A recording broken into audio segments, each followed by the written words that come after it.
बिस्मिल्लाहिर्रहमानिर्रहीम। अस्सलाम वालेकुम नाज़रीन, प्रोग्राम मुकाबिल में मेरे और आमिर मतीन साहब की तरफ से देखने वालों तमाम लोगों को हम खुश आमदेद कहेंगे। नाज़रीन, इस वक्त पाकिस्तान में चूंकि इलेक्शन की गहमा गहमी है, सिर्फ 13 दिन बाकी रह गए हैं। कायद नवाज लीग की लाहौर में दोबारा से एंट्री कराने के लिए नए तरीके से नई तैयारियां अब शुरू कर दी गई हैं। इसके ऊपर आमिर साहब का तजिया हम लेंगे।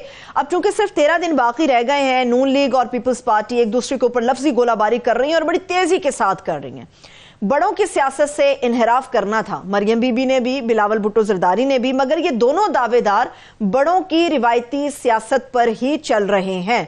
अकबर एस बाबर साहब के हवाले से भी बात करेंगे, जिन्होंने अलग से ही अपनी सियासी एक बैठक लगा ली है। तहरीक इंसाफ की उनकी डिमांड है कि तमाम अकाउंट्स जो हैं उनको मुंजमद कर दिया जाए और बल्ले के खिलाफ क्या मजीद कार्रवाई अमल में अब आ सकती है, इसके ऊपर भी आमिर साहब का तजिया लेंगे। मगर इसके साथ साथ हल्कों की सियासत के ऊपर भी बात करेंगे। इलेक्शन है और इस इलेक्शन के अंदर मुल्तान का सुल्तान कौन होगा ये भी आपको बताएंगे। रावलपिंडी का जो बड़ा दंगल सजने जा रहा है उसमें फातेह कौन रहेगा, ये सारी पेचीदगियां हल्कों की मुकम्मल तफसील के साथ आमिर साहब आप लोगों के सामने रखेंगे। आमिर साहब, आपकी इजाजत से, एक तो लफ्जी गोलाबारी हो रही है, दोनों बड़ी जमातें नून लीग और पीपल्स पार्टी एक दूसरे पे कर रहे हैं और मजेदार बात है दोनों नौजवान क़यादत खुद को समझती है जो ये सब कर रही है। आपकी इजाजत से पहले मैं प्रोड्यूसर साहब से दरख्वास्त करूंगी कि मरियम बीबी ने NA 119 में जाके जो खिताबात किए, जो जलसा किया, उसमें उन्होंने कहा कि जी 15 साल के हमें कहा जाता है कि हमारी हुकूमत है मगर 15 मनसूबे गिनवाने के लिए नहीं है। वो सुना दे वापस आके आमिर साहब से तजिया लेते हैं इसका। आजकल पंजाब में ऐसी भी आई हुई हैं जिन्होंने 15-15 साल एक सूबे में हुकूमत की है और आज पूछो कि 15 साल में 15 मंसूबे गिनवा दो तो कुछ भी नहीं है बताने के लिए। लेकिन इन आधी अधूरी हुकूमतों में मैं नवाज शरीफ के 1500 मंसूबे गिनवा सकती हूँ। 1500। अच्छा, 1500 मंसूबे गिनवाएंगे। आमिर साहब, एक और क्लिप है आपकी तरफ से, वो दिखा के 1 बाय 1 आपसे मैं तजिया लूंगी। प्रोड्यूसर साहब, जरा वो क्लिप भी दिखाएं जिसमें मरियम बीबी ने लोगों को कहा है कि मेरा बस चले तो मैं हर घर का दरवाजा खटखटाऊं और उनके मसाइल पूछूं और हम वो लोग हैं जो मुल्क छोड़ के नहीं जाएंगे। जरा वो क्लिप दिखाएं, वापस आके बात करते हैं। मेरा और आपका रिश्ता आज का नहीं है, बहुत पुराना है, लेकिन मेरा ये पहला इलेक्शन है तो मुझे एहसास है कि मेरे सर पे और मेरे कंधों पर कितना भारी बोझ है। मेरे भाइयों बहनों बुजुर्गों, मुझे एहसास है कि मैंने दिन रात आपकी खिदमत कर ली है।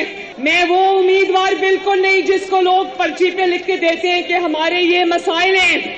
मैं वो उम्मीदवार हूँ जो घर से पता करके आया है कि इस हल्के के क्या मसाइल हैं।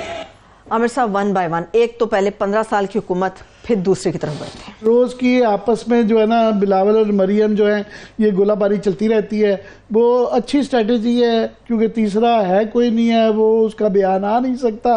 और जो है जो बातें इमरान खान की होती हैं सहाफ़ियों से, वो भी सही तरीके से चल भी नहीं पाती हैं। तो इस दौरान में रोज़ का आप और हमारे पास भी और कुछ नहीं है कि आज मरियम ने ये कहा, उस पर हम अपना तबसरा दे देते हैं। तो मैं आपको दे देता हूँ। आमिर साहब, वो फ्यूचर के तौर पे खुद को सामने ला रहे हैं, इसलिए हमारी जिम्मेदारी है उनके हवाले से बात बिल्कुल करना। वो अब ये जो 1500 जो बात इन्होंने बेसिकली तो चल रही है पीपल्स पार्टी वर्सेस वो, तो दरमियान में बिलावल साहब एक उनको क्रेडिट जाता है कि उन्होंने पता नहीं जितनी भी उनकी सीटें आएंगी या लाहौर से वो जीते या नहीं जाते, पर उन्होंने कैंपेन को गरमा दिया है। वो तकरीर भी अच्छी कर रहे हैं और पंजाब के अंदर बैठे हुए हैं, लाहौर के अंदर तवातर के साथ वो तकरीरें कर रहे हैं, पंजाब के अंदर कर रहे हैं। तो वो कल परसों उनकी तरफ से ये जो अटैक आया था, तो उसके बाद सेकंड टियर ऑफ लीडरशिप जो है वो मरियम औरंगजेब, एहसन इकबाल, उन्होंने कहा आप बड़े जोड़ों की बात ना करें, हमारे साथ मुकाबला करें।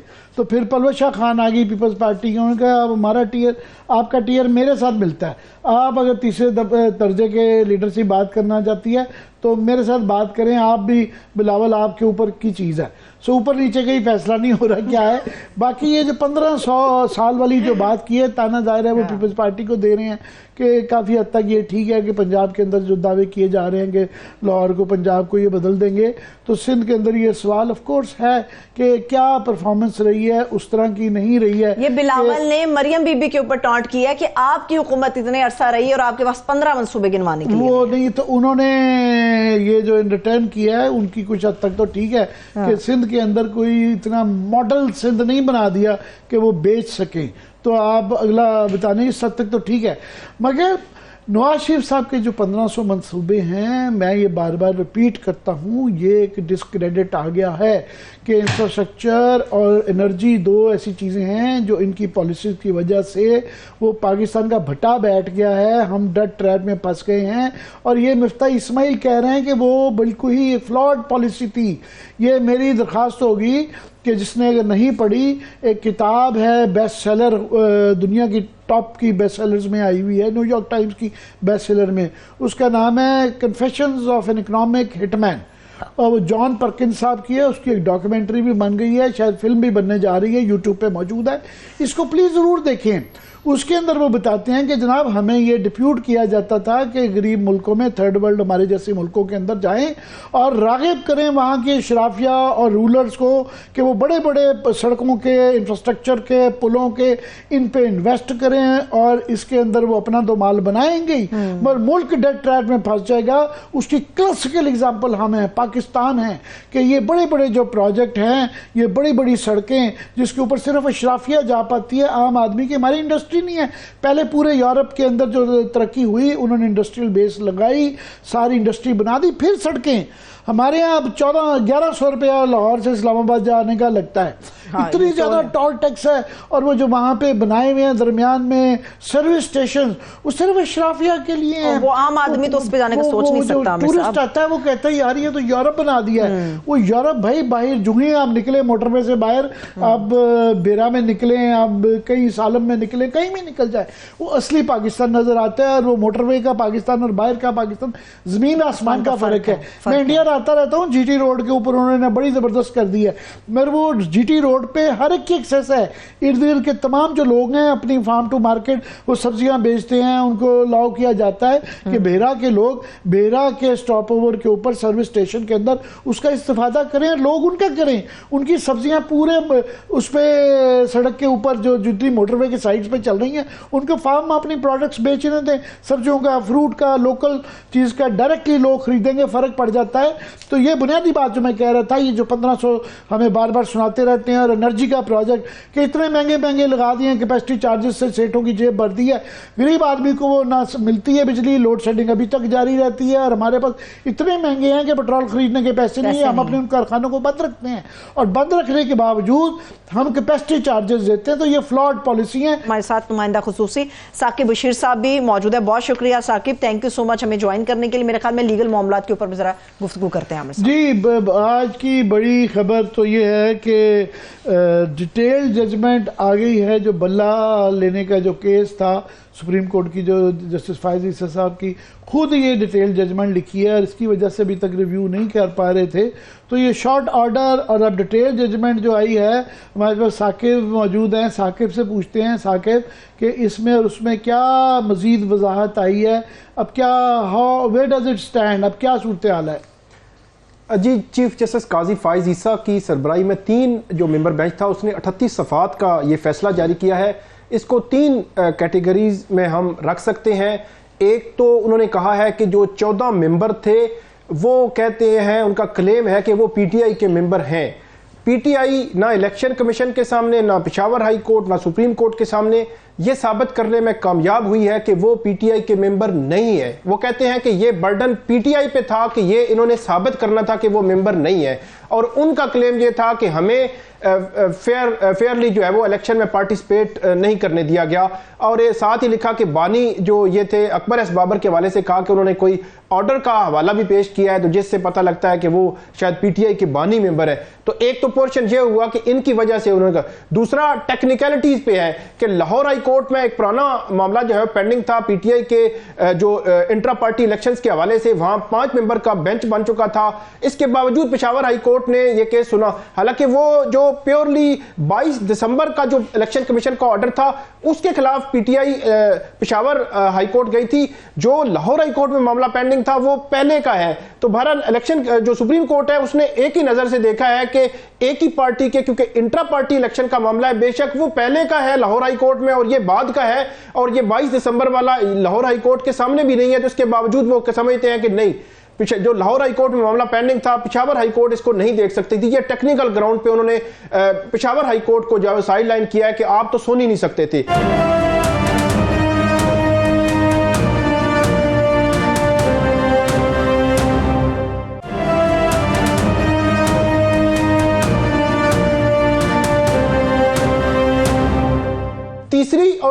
इंपॉर्टेंट जो पॉइंट है इसमें वो ये है कि अब मेरा ये ख्याल है कि इलेक्शन कमीशन को पूरा जो है वो इख्तियार दे दिया गया है, खुला इख्तियार दे दिया गया है। अब उस पर कोई चेक नहीं होगा कि आइंदा भी अगर कोई भी कहीं पे भी कोई भी अगर आएगा किसी भी पार्टी को आप जो है वो साइड लाइन करने के लिए कुछ भी करना चाहेंगे तो कोई 4 लोग भी आप खड़े कर देंगे तो ये मामला निकल आएगा। सुप्रीम कोर्ट ने यह कहा है कि पेशावर हाई कोर्ट का यह इख्तियार ही नहीं था कि वो इंटरफेयर करते। जो इलेक्शन कमीशन का इख्तियार था जो उसने इस्तेमाल किया, पेशावर हाई कोर्ट ने जो इंटरफेयर किया ये उन्होंने इख्तियारात से तजावुज किया है। तो ये बहुत इंपॉर्टेंट है। इट मीन के सुप्रीम कोर्ट ने एक बंद बांध दिया है कि आइंदा से इंट्रा पार्टी इंतखाबात के हवाले से ये जो इख्तियार है इलेक्शन कमीशन का, इसमें कोई जो है हाई कोर्ट इंटरफेयर नहीं कर सकती। और साथ ही एक और आखिरी जो बात है इस फैसले में, वो सबसे इंटरेस्टिंग वो भी है कि जो अमरीकी और जो बरतानवी जो जमहूरियत है वहां इंट्रा पार्टी इलेक्शंस का जो तस्वर है उसको सुप्रीम कोर्ट ने बड़ा डिटेल डिस्कस किया है। खास तौर पर मौजूदा जो वहां पे हुक्मरान है बरतानिया में, उनकी के इंट्रा पार्टी इलेक्शंस का क्या तरीकाकार है। हर 1.5 साल बाद अगर प्राइम मिनिस्टर तब्दील हो रहा है तो वो इंटरनल उनकी जमहूरियत है, अगरचे उनके कानून में नहीं लिखा हुआ, लेकिन इंट्रा पार्टी इंतखाबात इतने मजबूत होते हैं कि वो एक्चुअली जमहूरियत को मजबूत कर रहे हैं। इसी तरह अमरीकी अदालतों के हवाले दिए गए हैं कि अमरीकी अदालतें ये कहती हैं कि इंट्रा पार्टी इंतखाबात में अगर धोखा हो तो वो आम इंतखाबात में भी उसका एक जो है वो असर होता है। तो इस सारे जो है वो उसको मिलाकर उन्होंने कहा है कि जो पीटीआई है वो बल्ले के निशान की भी एक और बात जो की गई है कि सिर्फ बल्ले का निशान वाला मामला पेशावर हाई कोर्ट के सामने नहीं था, बल्कि पेशावर हाई कोर्ट के सामने इंट्रा पार्टी इंतखाबात थे। तो सुप्रीम कोर्ट ने यह कहा है कि हम ये समझते हैं कि ये इंट्रा पार्टी इंतखाबात सिरे से हुए ही नहीं है। तो जब इंतखाबात ही नहीं हुए तो बल्ले का निशान या दूसरी जो चीजें हैं वो तो एक बाद में आनी थी। तो इसलिए ये जो है वो अपील जो है वो मंजूर की जाती है और 22 दिसंबर का जो फैसला इलेक्शन कमीशन का वो जो है वो बहाल किया जाता है। ये मैं बारी बारी आता हूं। जो आपने कहा कि एक जो इशू है था सुप्रीम कोर्ट के सामने, वो ये था कि ये जो मेंबर हैं, ये 14 लोग हैं जिन्होंने इतराज़ात किए हैं, या मेंबर हैं या नहीं हैं। तो एक बहुत बड़ा जो क्रिटिक आई, एक एतराज़ किया गया था फैसले के ऊपर, ये था कि जनाब ये अगर फैसला करना है कोई मेंबर है या नहीं, ये सिविल जज का इख्तियार था, ये ट्रायल कोर्ट का इख्तियार था। सुप्रीम कोर्ट की जुरिस्डिक्शन नहीं है कि वो सब्सटेंटिव प्रोसीजरल इंटरनल लीगैलिटी के अंदर जाए। हम इंतज़ार कर रहे थे कि शायद इसके अंदर कोई हमें कानून की या आइन की कोई प्रोविज़न दी जाए, जो कि डिटेल जजमेंट में नहीं दी गई। सिर्फ ये कहा गया है कि जनाब ये है। तो अभी तो इसके बाद फिर के इलेक्शन कमीशन का इख्तियार है कि पहले जो ये एक तासुर था या एक तशरीह थी कि ये सिर्फ उनका काम है पोस्ट ऑफिस का सर्टिफिकेट लेने का। ये हर पार्टी ने अपने आइन के मुताबिक अपने करवाना है। अगर किसी को इतराज़ है कि उन्होंने नहीं करवाया तो पहले वो ट्रायल कोर्ट से साबित करवा के आए। सुप्रीम कोर्ट ये नहीं। अब जो है डिटेल जजमेंट के बाद मज़ीद इस पर मोहर लगा दी गई है कि इलेक्शन कमीशन जो है उसके पास इख्तियार है कि वो किसी का भी जो है निशान ले सकता है, उसके अंदरूनी इलेक्शन के मुतालिक भी कह सकता है, चेक करेगा कि वो सही हुए कि नहीं हुए। ये मैं सही अखज़ कर रहा हूँ? जी बिल्कुल। जो कोई डिटेल को प्रोविजन दी गई है ये सब्सटेंटिव मामले में जाके नहीं। सुप्रीम कोर्ट ने इसके ये अपनी इस तशरीह की, कोई ये जो इंतजार था कि डिटेल जजमेंट में शॉर्ट ऑर्डर में नहीं था कि कोई बताया जाएगा कि किस कानून और आइन के तहत ये सुप्रीम को ये इलेक्शन कमीशन को इख्तियार है कि वो इंटरनल और सब्सटेंटिव चीज़ों को खोल सकता है और देख सकता है। इलेक्शन कमीशन ने जब फैसला दिया था तो 215 जो सेक्शन है इलेक्शन एक्ट की उसको देखा और उसको अब तब जो है वो इन्वोक कर सकते हैं जब 209 पे अमल ना हुआ हो। तो सुप्रीम कोर्ट ये कह रही है 209(1) पे जो है वो अमल नहीं हुआ। अब जो इलेक्शन एक्ट अगर हम देखें तो वहां बिल्कुल क्लियर जो है वो अल्फाज में ये कहीं नहीं लिखा हुआ कि इंट्रा पार्टी इलेक्शंस के है उसकी स्क्रूटनी होगी। वहां इतना लिखा हुआ है कि वो सर्टिफिकेट देगी पार्टी और उसके बाद जो है वो इलेक्शन एक्ट खामोश है। तो ये जो स्क्रूटनी वाला मामला है वहां लिखा हुआ नहीं है, लेकिन सुप्रीम कोर्ट ने 209(1) का जो है वो हवाला दिया है। तो मेरा ये ख्याल है कि इस केस को भी अगर वो पीटीआई बल्ले के निशान वाले केस में वहां एक पार्टी कह रही है कि ये लोग हमारे मेंबर नहीं है, दूसरे लोग कह रहे हैं कि ये हम जो है वो मेंबर हैं। तो ये एक फैक्चुअल कंट्रोवर्सी सिर्फ उनको बुला के उनसे पूछ के मेरा ख्याल है आगे बढ़ना काफी नहीं था। उस पे एक डिटेल जो सिविल जज का जो तरीकाकार है, वहां पे विटनेस, वहां पे गवाहों के बयानात रिकॉर्ड होना और सारी फैक्चुअल कंट्रोवर्सी खत्म होने के लिए जो सारा प्रोसीजर जो है वो होना जो है वो बहरहाल जरूरी था। यहाँ भी ये इशू बिल्कुल आया था कि इलेक्शन कमीशन का जो वर्जन था वो पीटीआई की तरफ से उससे मुख्तलिफ वर्जन दिया गया और सुप्रीम कोर्ट ने अभी इस फैसले के अंदर तो क्लियरली उनको ही इख्तियार दे दिया है कि नहीं जनाब, उनके पास इख्तियार है कि वो बल्ले का निशान, पहले भी इख्तियार तो उनके पास था, मगर इस बात का कि इलेक्शन सही या नहीं सही है ये इख्तियार नहीं था। ये अदालतों के पास था कि कोई ना कोई फोरम अगर साबित कर दे कि इन्होंने नहीं किया तो फिर इलेक्शन कमीशन खुद ये तकड़ीक से फैसला नहीं कर सकता कि इन्होंने अपनी आइन के मुताबिक किया है या नहीं किया, कि सेम्बलेंस ऑफ डेमोक्रेसी। और जो ये इतराज़ था कि सुप्रीम कोर्ट ने अपने ही ये जो लेवल प्लेइंग वाला फील्ड था उसमें ये एक्नॉलेज किया था कि इलेक्शन कमीशन का जो रवैया है वो फेयर नहीं है। उनके ऊपर खुद पहले भी स्ट्रिक्चर्स काफ़ी ज़्यादा आए हुए थे। मज़ीद उस फैसले के अंदर जो है ये कहा गया कि ये फेयरली ट्रीटमेंट इनकी एक पार्टी के लिए ख़ास तौर पे नहीं है। तो उसके बाद फिर उसी का ये तसलसल जारी रहा है। जी बिल्कुल, उस लिहाज से तो अगर देखा जाए तो अलका बनियों के 150 केस आ गए सुप्रीम कोर्ट मुख्तलिफ हाई कोर्ट्स में, तो वहां पे सुप्रीम कोर्ट ने कहा नहीं कोई नहीं, खैर है, ये जो इरेगुलरिटीज है आप इसको इग्नोर कर दें। इसी तरह पंजाब के चीफ इलेक्शन कमिश्नर थे, उसने ये लिखा, उसके बाद आरोज वाला मामला आया, ये सारी छोटी छोटी जो चीजें थी तमाम को सुप्रीम कोर्ट इग्नोर कर दिया गया। हालांकि अगर देखा जाए तो इसके बड़े गहरे असरात होते हैं, हर जो मुख्तलिफ हल्के होते हैं उन पर उसकी डायनेमिक्स जो है उसके लिहाज से कि उनकी हल्काबंदियां ठीक ना हो तो उसके बड़े असरात होते हैं, लेकिन इसके बावजूद जो है वो इग्नोर किया गया।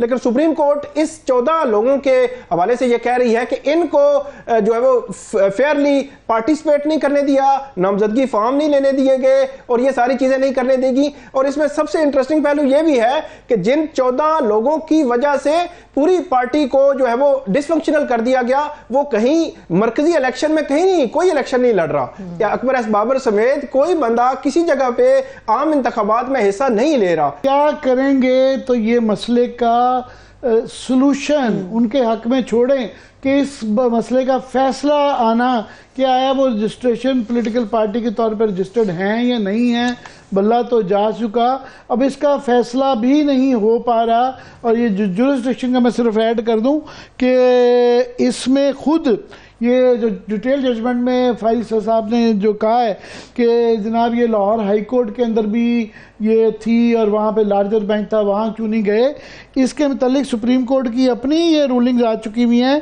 कि कॉन्करेंट जुरिस्डिक्शन दोनों अदालतों की होती है।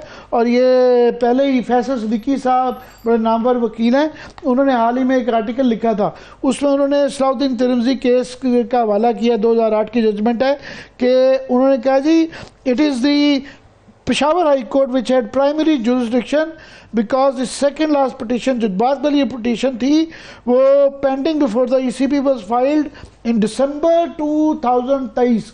ये पहले ये बाद में फाइल की गई, इसलिए लाहौर हाई कोर्ट से ज़्यादा जुरिस्डिक्शन इनकी थी। मगर यहाँ पे जो उम्मीद की जा रही थी कि जजमेंट के अंदर क्लैरिफाई कर देगा, मैं बड़ी बसद एहतराम ये कहूँगा कि कोई कन्फ्यूजन में इजाफा हुआ है और वो जो तमाम 4-5 एतराज़ात किए गए इस फैसले पे उनकी तसल्ली और तशफ़ी नहीं की गई, वो तमाम क्रिटिसिज्म बरकरार है इस फैसले पे। और मज़ीद भी इसकी क्लैरिटी हाई कोर्ट्स नहीं कर रहे हैं कि एक पार्टी का फैसला कर दें कि वो रजिस्टर्ड पार्टी है या नहीं है, और क्या करेगी वो पार्टी, उल्टी लटकेगी तब ये एक्सेप्ट होगी कि इनकार कर दिया जाए। फिर बहुत बहुत शुक्रिया साकिब आपके ज्वाइन करने का, आप वक्फा लेना चाह रहे हैं। बिल्कुल आमिर साहब, साकिब बशीर हमारे साथ मौजूद थे, उनका शुक्रिया। अभी एक छोटा सा ब्रेक लेते, जब ब्रेक से वापस आएंगे सियासत के ऊपर तो गुफ्तगू चलती रहेगी, मगर इसके अलावा मुल्तान और रावलपिंडी के बड़े अहम हल्के हैं जिनकी एक मुकम्मल तफसील आप लोगों के सामने हम रखेंगे, हमारे साथ रहिए।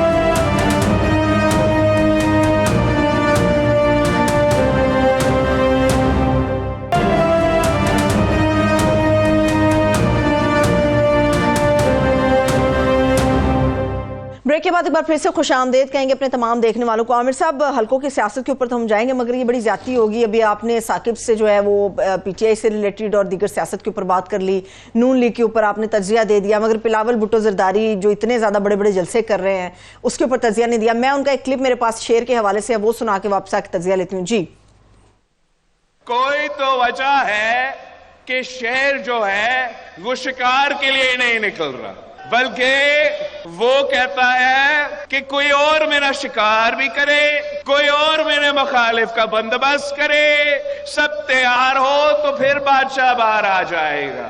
ये किस किस्म का जमहूरियत है? ये किस किस्म का इलेक्शन है? शेर की मर्जी है, आना है नहीं आना ना है। नहीं, एक तो वैसे मैं दाद दूंगा कि बिलावल जो है बड़ी सेंस ऑफ ह्यूमर के साथ चल रहे हैं, बड़े लाइट जो है ना, ये अवाम को मुतवज्जे करते हैं, ये अवामी स्टाइल में हाँ। कर रहे हैं। मगर ये जो शेर का जो कॉपीराइट्स है ना, बेस्ट कोटेबल कोट जो है वो सायरा बानो की तरफ से आया है। सायरा बानो जो है ना, मैं उनका बड़ा मद्दाह हो गया हूँ। मैं खुद उनकी मद्दाह हूँ। वो जो बात करती है ना, पंजाबी में कहते हैं वकी से करना, वो जो है उन्होंने जो ये कहा है ना कि शेर के दांत निकाल दिए गए हैं, अब ये खाने के काबिल नहीं रह गया। मैं यहाँ तक ही रोकता हूँ, बाकी सायरा बानो को यूट्यूब पे क्लिप करेंगे तो वो बेहतर समझा देंगी आपको, वो बेहतर समझा देगी। सो ये कॉपीराइट उनका है। बाकी रह गई बिलावल साहब की ये बात कि शेर चाहता है कोई और शिकार करके दे, चाहते हैं अल्हम्दुलिल्लाह बिलावल साहब भी यही हैं। ये जो कह रहे हैं कि जी इंडिपेंडेंट हमारे साथ शामिल हो जाएं, शामिल हो जाएंगे तो हम हुकूमत बनाएंगे, तो ये इंडिपेंडेंट जिन्होंने शामिल करने हैं ये वही शेर का शिकार वाले ही हैं। वो बिलावल साहब कहते हैं हमारा तीर कोई और निशाने पे लगाए है कि हमारे लिए ये शिकार नहीं किया जा रहा, ये नून लीग के लिए क्यों किया जा रहा है। बाकी उनको भी ये एतराज कोई नहीं है। मुश्किल आ रही है ये पीपल्स पार्टी के लिए। मैंने कहा ना कि जोर लगा रहे हैं वो, मगर पंजाब के अंदर 6 सीटों से कितनी बढ़ाएंगे आप? 10 ले लेंगे तो बड़ी बात है, वो 10 मुझे बड़ी मुश्किल लग रही है। आज ये फॉर एग्जांपल कई सालों से कोई 5-7 इलेक्शनों के अंदर रहीम या पूरे जब ये पंजाब से इनकी 2 सीटें भी 6 सीटें भी निकलती रही हैं, तो रहीम यार खां में अहमद महमूद साहब जो हैं, मखदूम साहब, उनकी 2 सीटें अपनी और 4 सूबाई की और 2 नेशनल की निकाल ही लेते हैं। तो इस दफ़ा उनके 2 साहबजादे जो हैं वो जीते थे पिछली दफ़ा।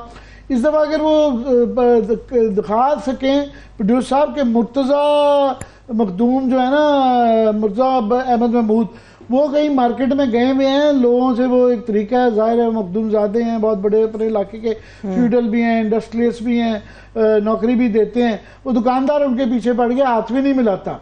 सो ये मखदूमों को, नवाबजादों को, सरदारजादों को ये तरले करने पड़ रहे हैं। वो जो कहते हैं ना टके के लोग, जिनके मुतालिक ये कंटेंट ये कहते हैं तो उस वोटर के पास जाना पड़ रहा है, पर्चियां लेनी पड़ रही है।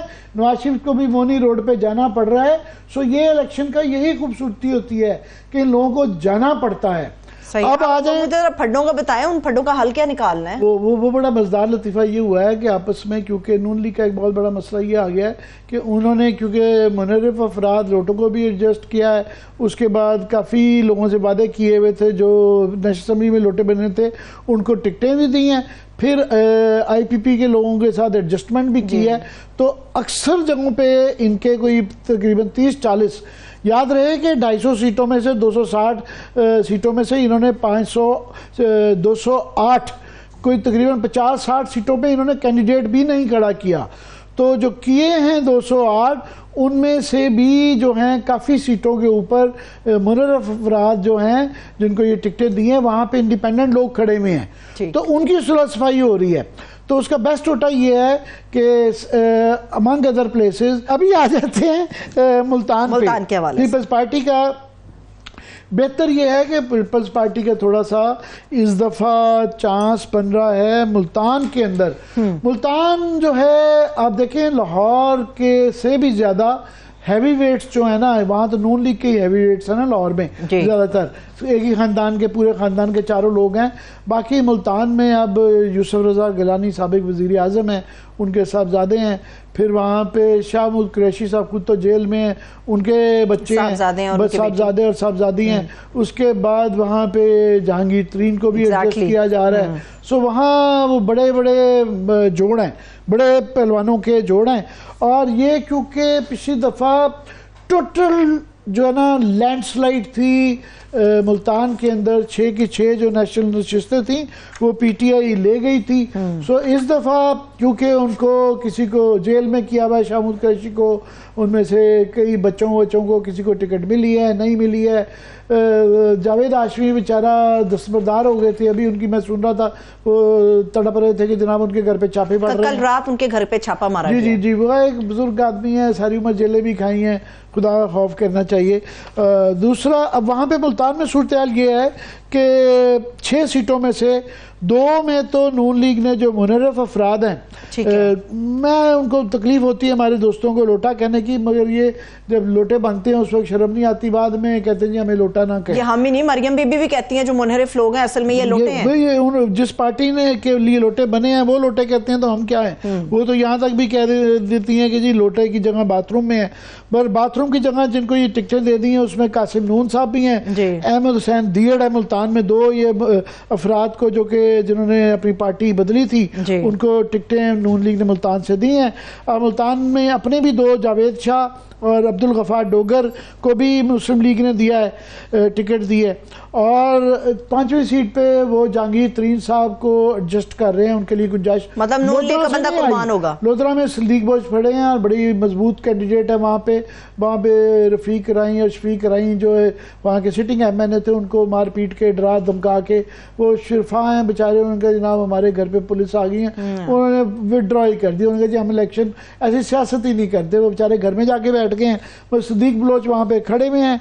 मुल्तान में जहांगीर तरीन आ गए हैं और अब यहाँ पे ये देखना है कि क्या सूबाई असम्बली की 21 और 6 नेशनल में क्या सूरत हाल होती है। सूबाई में भी 21 में से 17 जो थी वो तहरीक इंसाफ लेके गई थी और सूबाई की 2 नून लीग जीती थी, पीपल्स पार्टी 1 जीती थी, सिर्फ 1 जीती थी। मूसा गिलानी गालबन ये वहाँ से जीते थे। उसके बाद अब ये सबसे बड़ा मुकाबला तो जाहिर है वहाँ पे जो है वो यूसुफ रजा गिलानी वाला है। ये सारे हैवी वेट है मुल्तान के अंदर जिनका आपस में कांटेदार मुकाबला होने जो जा रहा है। बाकी जगह पे 2 वे है कि पीटीआई के जो इंडिपेंडेंट कैंडिडेट्स हैं उनके और नून लीग के दरमियान में, मगर कोई दर्जन के करीब सीटें जहाँ पीपल्स पार्टी भी दरमियान में है, रहीमियार खां में है, नदीम अफजल चंद के लिए जो है लाला मूसा में है, गुजर खान में है, मुल्तान में है और लाहौर में ज़ाहिर है बिलावल भुट्टो साहब खुद है। तो ये कोई दर्जन के करीब है जहाँ 3 वे है। तो मुल्तान में 3 वे है बिल्कुल। यहाँ पे इनको बहुत बड़ी एडवांटेज भी उस पार्टी को ये हुई है कि जो नून लीग का बहुत एक राजपूतों का एक धड़ा है, राना महमूदुल हसन साहब, उनको क्योंकि नहीं टिकट दी गई तो वो पूरा का पूरा धड़ा ग्रुप के तौर पे वो पीपल्स पार्टी में आ चुका हुआ है, तो इसलिए उससे गिलानियों की पोजीशन मजबूत हुई है। और क्योंकि शाहमूद कुरैशी जो उनको टफ टाइम देते थे, हरवाते थे, वो जेल में है, बच्चों के ऊपर भी काफ़ी कदगने हैं। तो MA 148 जो है ना, यहाँ से नून लीग के जो मुनहरफ अहमद हुसैन दियड़ थे, ये पीटीआई से मुनहरफ है और नून लीग के उम्मीदवार है। जी, उनको कैंडिडेट बना दिया गया है यहाँ पे यूसुफ रजा गिलानी के साथ। यहाँ पे पीटीआई ने जो शाहमूद कुरैशी के वकील हैं तैमूर अल्ताफ मलिक साहब, उनको यहाँ पे खड़ा किया है। वो ज़्यादा आज़ाद के तौर पे उम्मीदवार के तौर पे खड़े हैं और उनका घड़ियाल क्लॉक जो है ना वो निशान है। अब ये देखना है यहाँ क्या होता है। उसके बाद जो सबसे ज़्यादा मुकाबला है, आमिर डोगर पे बड़े प्रेशर आए हैं मगर वो डट के खड़े हुए हैं, वो नहीं भागे हैं, बड़ी मार खाई है।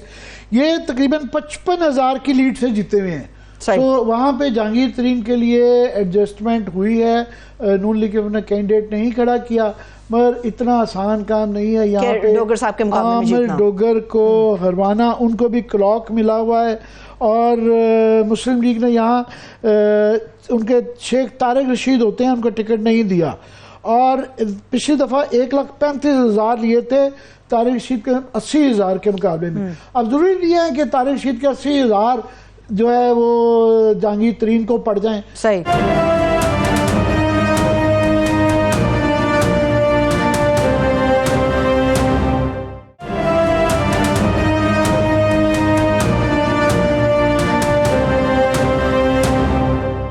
55,000 की लीड बहुत ज्यादा है। अच्छा आमिर साहब, इस और यहाँ NA-149 के हवाले से चारों जो सूबाई मार्जिन के साथ पीटीआई जीती हुई है। ठीक है, ये आप बिल्कुल दुरुस्त कह रहे हैं कि डोगर साहब बड़े हैवी वेट हैं, उनका बहुत ज्यादा वहाँ पे मार्जिन है, तरीन साहब के लिए आसानी, मगर इस तरह की खबरें मुसलसल आ रही हैं, आ जाता सर पे, हर एक को अपने इलेक्शन हर एक को अपनी पड़ी होती है। बिल्कुल। तो मुल्तान वाले जिनको टिकटें भी नहीं दी गई हैं वो कहेंगे जनाब वो राना महमूदुल हसन आप देखें ना, कई दाइयों से इनके साथ थे, वो छोड़ के चले गए हैं, उनका फायदा क्या।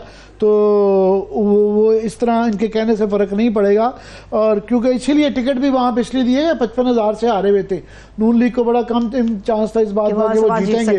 तो उन्होंने कहा ये जहांगीर तरीन पे लोधरा तो नहीं एडजस्ट करते, यहाँ पे एडजस्टमेंट। ये सिर्फ नेशनल असेंबली का नहीं था आमिर साहब, सूबाई असेंबली का भी बता देते हैं। 148 है जो NA, उसमें 3 नशिस्तें थी, सूबाई असेंबली की 2 PTI जीती थी, 1 पीपल्स पार्टी ने जीती थी, और NA-149 मुल्तान में 4 सूबाई नशिस्तों में PTI बहुत भारी मार्जिन के साथ यहाँ पे कामयाब हुई। अब नेक्स्ट आ जाता है जी 151, जिसमें मेहरबानो कुरैशी और अली मूसा गिलानी का है। पिछली दफा बाई इलेक्शन के अंदर जो है मेहरबानो कुरैशी यहाँ पे हार गई थी, अली मूसा गिलानी जीत गए थे। गफार डोगर बीच में हैं, वो फायदा उठाने की इस 2 वे के दरमियान में कोशिश करेंगे। तहरीक इंसाफ की हिमायत याफ्ता जाहिर है मेहरबानो कुरैशी को निशान जो है ना वो चिमटा दिया गया है, और मुस्लिम लीग ने जो है दोनों उम्मीदवारों के मुकाबले में गफार डोगर को उतारा है। अब यहाँ पे 3 वे सीधा सीधा मुकाबला है। तहरीक इंसाफ के जो हैं जैन कुरैशी 77,000 से 2018 में यहाँ जीते थे, मगर फिर बाद में बाई इलेक्शन के अंदर मेहरबानो यहाँ से हार गई थी, और 18 में मूसा गिलानी 70,000 लेके दूसरे नंबर पे थे, जो दूसरे 7,000 कम थे जैन से, और गफार डोगर ने 62 लिए थे। सो ये तीनों की यहाँ पे पार्टीज का वोट बैंक है। सो यहाँ बड़ा कांटेदार मुकाबला है कि देखते हैं क्या बनता है। यहाँ की जो दोनों सूबाई असेंबली की नशिस्तें थी वो भी तहरीक इंसाफ वाज़े मार्जिन के साथ जीत गई थी। जी जी, ये यहाँ पे बड़ा मुल्तान के अंदर बड़ी डिफरेंट सूरत हाल है। सो इसलिए, और मुल्तान क्योंकि पूरे सराइकी सीटें जो हैं आप देखें 35 से 45 के दरमियान आप कह सकती हैं सराइकी इलाके की सीटें हैं, और वो मुल्तान जिस तरह लाहौर बाकी सेंट्रल पंजाब को डिफाइन करता है, तो सेंट्रल पंजाब खास तौर पे इस तरह ही मुल्तान सराइकी उसको डिफाइन करता है। सो मुल्तान इसलिए भी बड़ा इंपॉर्टेंट है। आगे आ जाते हैं जनाब NA-150, जहाँ से जैन कुरैशी साहब और नून लीग के जावेद अख्तर अंसारी साहब हैं, और पीपल्स पार्टी ने राना महमूदुल हसन का जो है ना वो उनको मैदान में डाला। नून लीग से ये टूट के उधर आ गए हैं, तो उनको यहाँ पे एडजस्ट किया है, और उनका अपना भी वो है नून लीग का वोट, धड़े का वोट, और प्लस पीपल्स पार्टी भी उनके साथ शामिल है। शामुल कुरैशी के इलेक्शन ना लड़ने की वजह से यहाँ पे जैन कुरैशी साहब आए हैं, और वहाँ से इंतखाबी निशान पर जूता है जैन कुरैशी का इंतखाबी निशान जूता है। देखिए ना बहन को चिमटा दे दिया, इधर जूता दे दिया। अब पता नहीं ये जूता, आमिर साहब बैंगन वाले भी पीटीआई वाले लोग हैं, बड़े मखदूम ज़ादे हैं, जूता हाथ में पकड़ा दिया। लेकिन उसके ऊपर भी बड़े जबरदस्त तरीके से कैंपेन्स चल रही हैं आमिर साहब। वो मीम्स बड़ी बड़ी मजेदार, बैंगन की भी बड़ी मजेदार चल रही है। जूते रेडियो की मुझे पसंद आई है, रेडियो वाली जबरदस्त बनाई हुई है। वेल, यहाँ पे शामुल कुरैशी ने 2018 में नून लीग के आमिर सईद अंसारी को 30,000 वोटों की लीड है यहाँ पे, और 1,60,000 लिए थे शामुल कुरैशी ने, अंसारी साहब ने 85,000 लिए थे, तो ये 30,000 वोटों की लीड है। तो इस सूबे में सूबाई असेंबली से by the way Shamul Qureshi हार गए थे, और सूबाई असेंबली के 4 में से 3 मगर नून लीग जो पीटीआई है वो जीती थी। 4 में से 3 पीटीआई के हिस्से में आई थी। मेरे पास आखिरी 4 मिनट है आमिर साहब, और हमें अभी रावलपिंडी के हल्के भी कवर करने हैं। जी, ये मेरा ख्याल है कि अब यहाँ पे मुल्तान का बाकी भी डिटेल वो बता देंगे कि यहाँ पे मज़दार है कासिम नून का भी हल्का, कि वो भी है कि वो भी जाहिर है मुनर्रफ होकर उधर गए हुए हैं। क्या पीटीआई का वोट था, तो पहली दफा वो जीते थे, अगली दफा भी उनकी दिहाड़ी लगती है। मेरा ख्याल है फिर पीटीआई का ही वोट था, जिसकी वजह से बहुत सारे अफसर लोग जीत गए थे। टफ है, कैंडिडेट है, एक नई सिचुएशन है, तो देखना है कि नून लीग के टिकट लेने के बाद उनको क्या वो पीटीआई वाला पुराना लोग उनका वजन बढ़ा है या कम नहीं देते हैं। तो वहाँ भी बड़ा एक कांटेदार मुकाबला है। अच्छा जी, यहाँ पे आ जाए पिंडी के अंदर जो है, पिंडी भी याद रहे कि पूरा जो डिवीजन है पूरा अटक दरियाए सिंध से लेके झेलम दरिया तक अल्हम्दुलिल्लाह ये नून लीग का गढ़ था। गुजरांवाला के बाद ये गढ़ था, और ये तमाम सीटें ही नून लीग एक सीट भी नहीं जीत सकी थी। सो ये बहुत बड़ा एक अपसेट था कि पिंडी के अंदर से आप देखें 4-4, 5-5 1985 से ये इलेक्शन ये जीते आ रहे थे। मरी की सीट ये कभी नहीं हारे थे, पहली दफ़ा शाहिद खान अब्बासी साहब वहाँ से हारे, वो तो अब बेचारे मैदान में ही नहीं है। तो दूसरा वहाँ जो सबसे इम्पोर्टेंट दो हैं, एक है NA 54 गुलाम सरवर खान और चौधरी निसार। चौधरी निसार जो हैं, एक का जहाज़ है, एक का अकाब है, और चूँकि निसार अली खान जो हैं पिछली दफ़ा नेशनल से हार गए थे, PTI के उस पर जो सरवर गुलाम सरवर जीत गए थे, तो वो वापस अब आए हैं। और अब देखना ये है कि यहाँ पे रीडू होगा। और PTI ने ये सवाल था कि चौधरी निसार को जिस तरह नून लीग ने उनके लिए गुंजाइश निकाली है, गुलाम सरवर के मुकाबले पे अपना कैंडिडेट नहीं दिया, पता नहीं है उनके लिए गुंजाइश निकाली है या सियासत में कुछ उसूल भी होते हैं आमिर साहब। और मगर PTI का ये देखना था कि चौधरी निसार के मुकाबले में कैंडिडेट देते हैं कि नहीं देते।